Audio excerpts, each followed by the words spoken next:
Plusieurs dizaines de milliers de dommages à l'ADN ont lieu chaque jour dans notre organisme.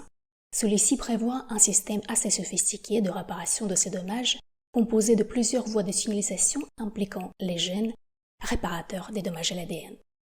Lorsque ce système fonctionne bien, nous ne percevons pas de dégâts. Avec l'âge néanmoins, nous sommes de plus en plus exposés à un nombre plus important d'agents mutagènes et génotoxiques et le système de réparation devient moins efficace. Heureusement que certains extraits de plantes et ingrédients peuvent prévenir certains dommages à l'ADN, d'autres peuvent réduire les dégâts et les troisièmes peuvent activer certains de ces gènes, composant une ou l'autre voie de signalisation de réparation. Le seul hic est que lorsque nous avons une mutation d'un de ces gènes, l'activation de ce gène peut au contraire favoriser un cancer.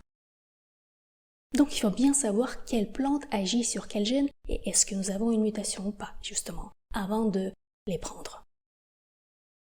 Et d'ailleurs, c'est une erreur courante de certains adeptes du naturel qui, en pensant bien faire, sans savoir qu'ils ont une mutation ou parfois en sachant qu'ils ont une mutation d'un gène, mais ne sachant pas exactement quelle plante agit sur ce gène, peuvent prendre ces plantes et favoriser, sans le savoir, le cancer. Justement pour éviter ce genre d'erreur et savoir quand on peut et quand on ne peut pas et comment on peut activer ces gènes de réparation, nous vous invitons à notre formation qui s'appelle La régulation du vieillissement par la naturopathie épigénétique, basée sur l'analyse de plus de 2300 recherches scientifiques internationales et proposée par l'École internationale de naturopathie épigénétique, dont un des chapitres est justement dédié à ce sujet.